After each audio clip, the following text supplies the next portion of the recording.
His Excellency Prime Minister Benjamin Netanyahu, His Excellency Mr. Amir Ohana, Speaker of the Knesset, His Excellency Mr. Yair Lapid, Leader of Opposition,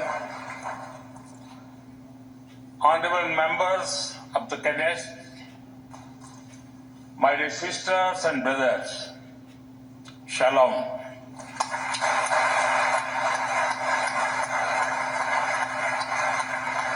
Namaste. Honorable members, it is a privilege and an honor for me to stand before this distinguished house. I do so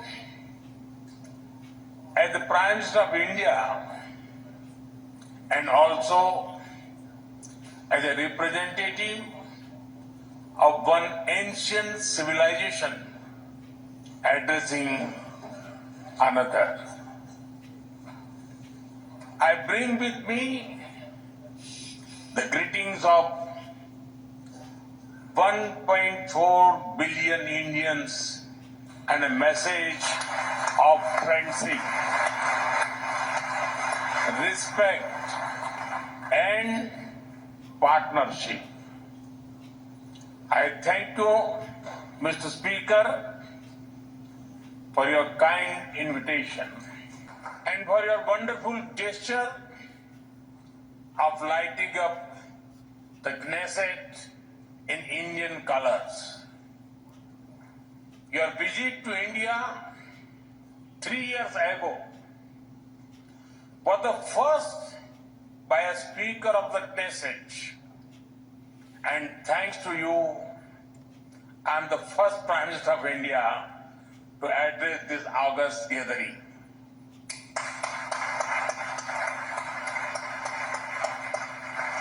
Nine years ago, I had the good fortune to be the first Prime Minister of India to visit Israel.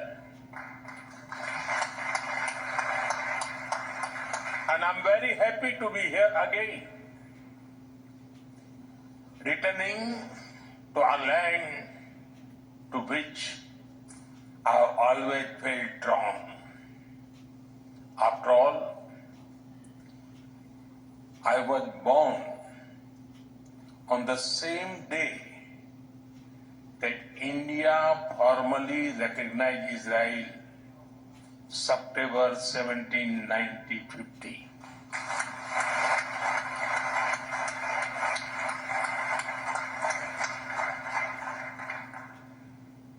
Honorable members, I also carry with me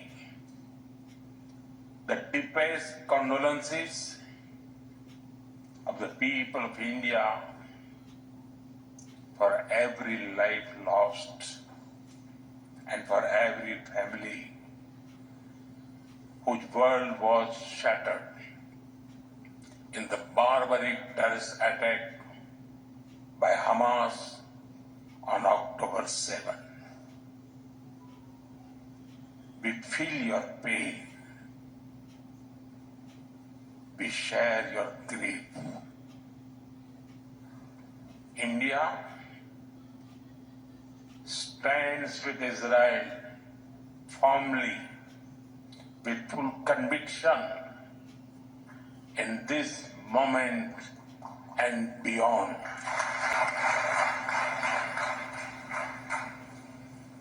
No cause can justify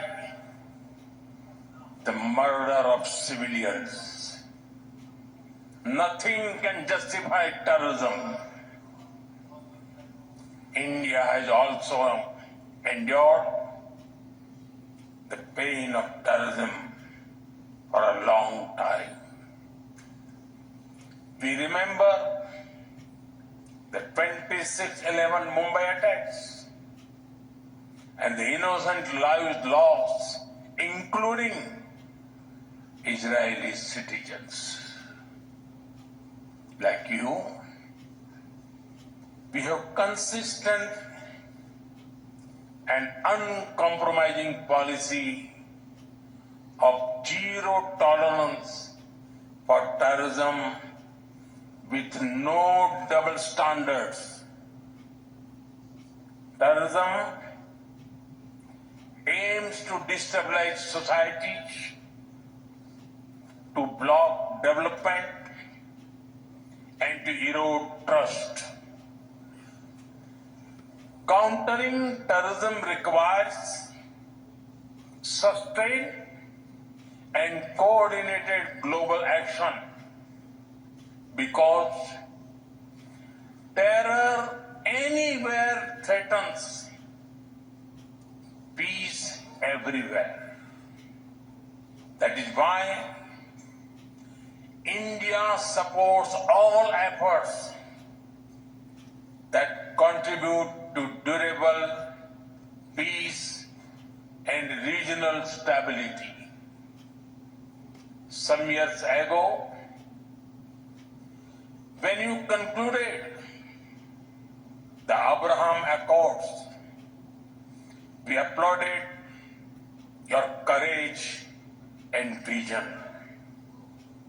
It was a moment of new hope for a long troubled region.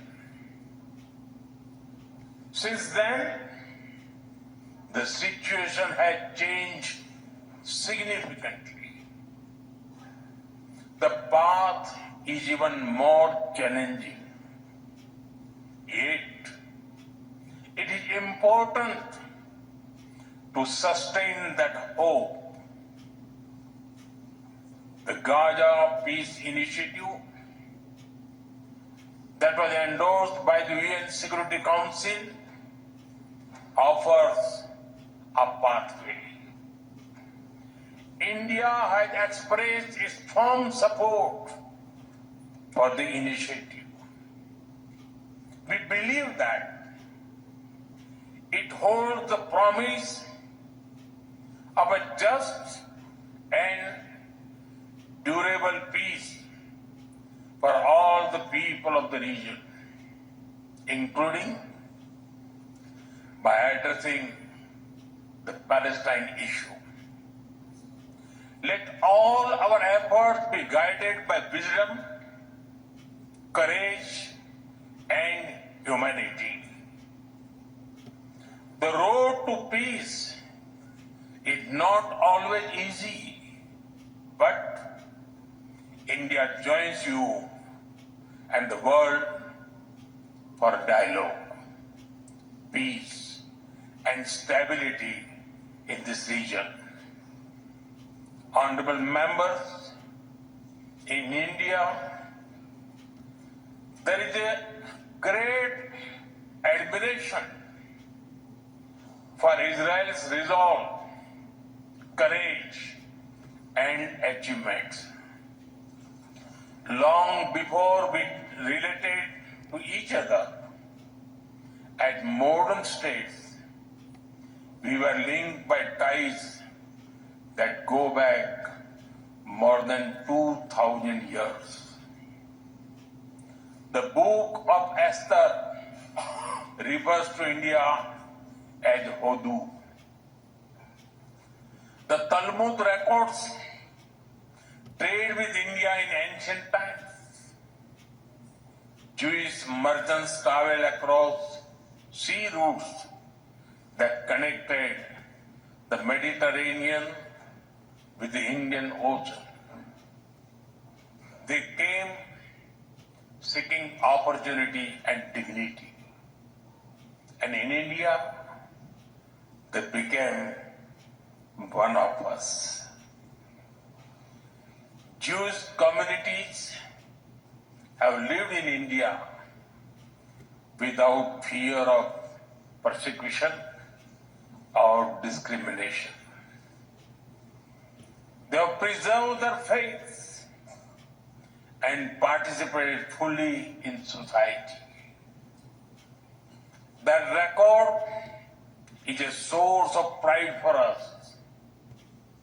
Honorable members, the Bene Israel of Maharashtra, the Kochini Jews of Kerala, the Baghdadi Jews of Kolkata and Mumbai, and the Bene Menashe of the Northeast have enriched India. In my home state, Gujarat, there is a school set up by a Bene Israeli family, Mr. and Mrs. Best. It is an excellent school, and of course, it is called the Best School. Today, a vibrant Indian origin Jewish community lives here. They are contributed to the building of modern Israel in laboratories and hospitals, in classrooms, and also on the battlefield. They hold firmly that Israel is their fatherland and India their motherland. For the last few years, India has been the fastest growing major economy in the world. Soon, we will be among the top 3 economies globally.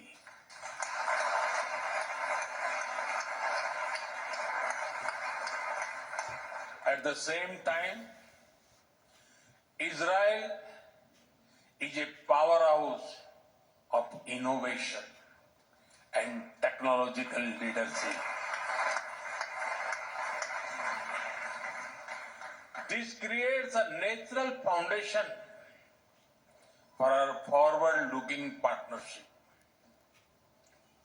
We are committed to expanding trade, strengthening investment flows, and promoting joint infrastructure development. The bilateral investment treaty signed last year will provide confidence and predictability to our businesses.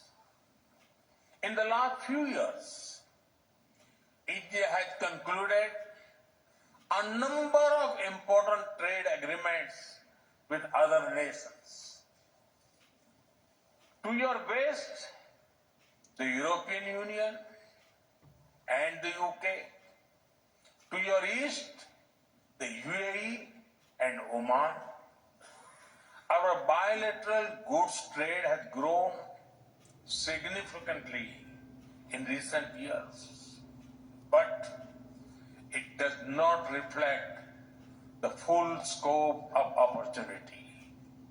That is why our teams are working hard to negotiate an ambitious free trade agreement. It will unlock the vast untapped potential in our trade relationship. We will also work closely in different formats, such as India, Middle East, Europe Economic Corridor, and the I2U2 framework between India, Israel, UAE, and the US. Defense and security is another important pillar of our partnership.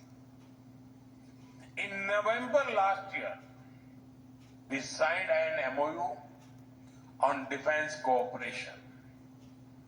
In today's uncertain world, a strong defense partnership between trusted partners like India and Israel is of vital importance.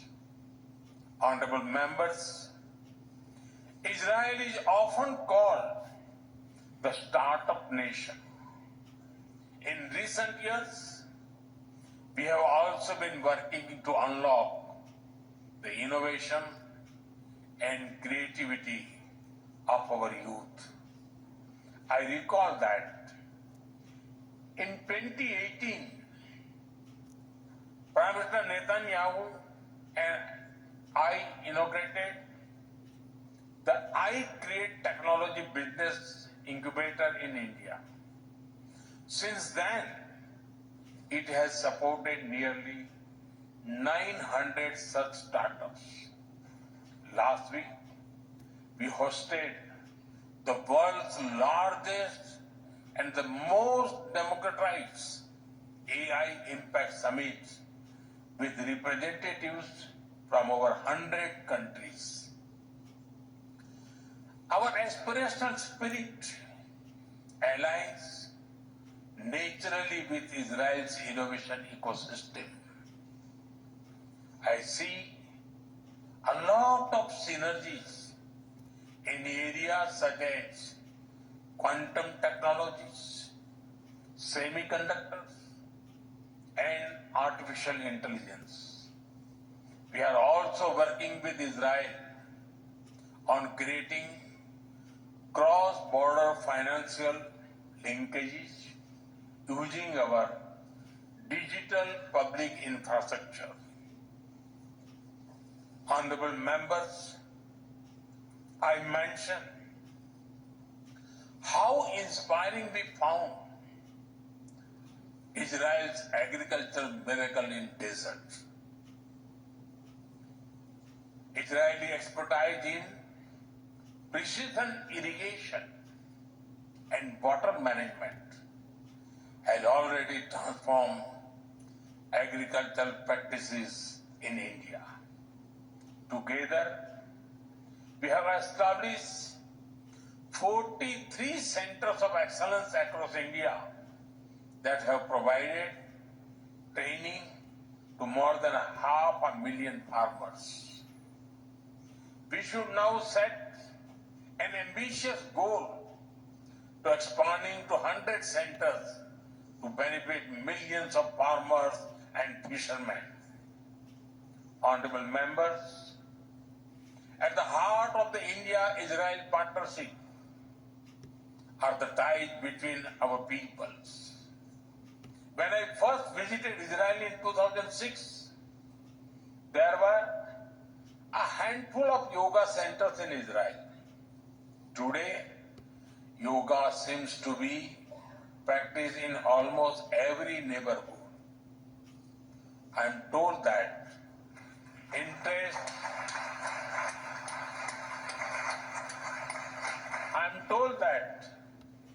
interest in Ayurveda is also growing in Israel. I invite more and more young Israelis to travel to India.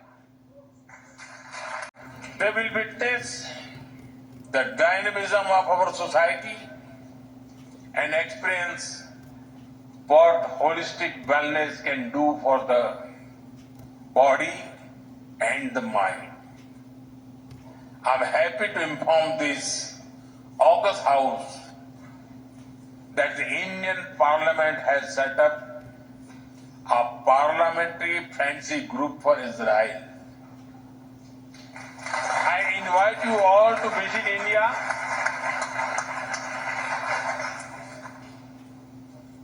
and look forward to having more exchanges between our members of Parliament.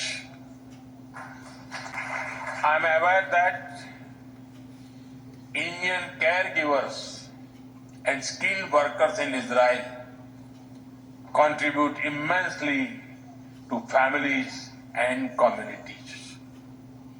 They have displayed remarkable courage and dedication in times of crisis, including on October 7. We are proud of them.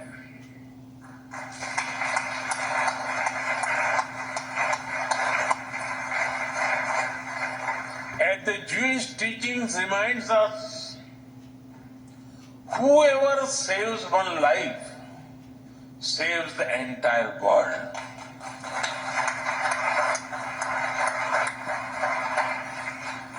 Their service reflects the strength of the human bonds behind our cooperation. We will continue to facilitate the movement of workers and professionals across sectors that benefit both of our nations. Honorable members, we are both ancient civilizations, and it is perhaps no surprise that our civilizational traditions also reveal philosophical parallels. In Israel, the principle of Tikkun Olam speaks of healing the world. In India, Vasudhaiv Kutumbakam affirms that the world is one family. Both ideas extend responsibility beyond immediate boundaries.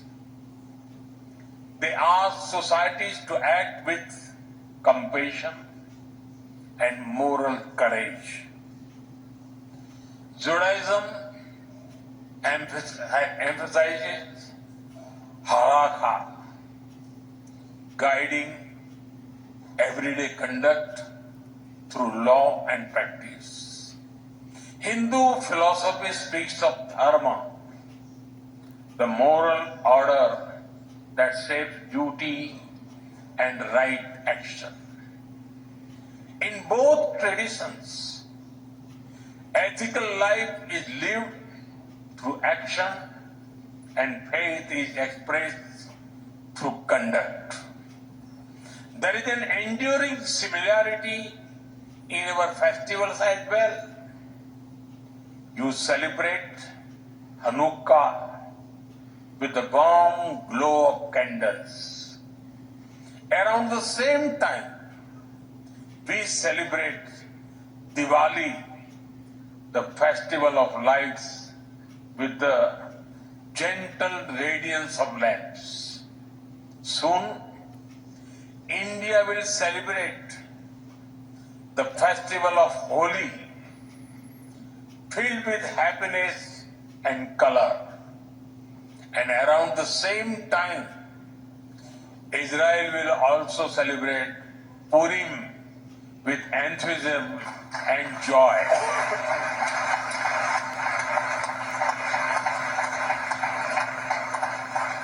Honorable members, our shared ideals are the deep foundations that give strength to our modern partnership. We are democracies shaped by history and focused on the future. Our partnership is grounded in shared experience and shared aspirations. Our strong partnership not only serves national interests, but also contributes to global stability and prosperity. Let us ensure that the friendship between India and Israel remains a source of strength in an uncertain world. Am Israel Khai.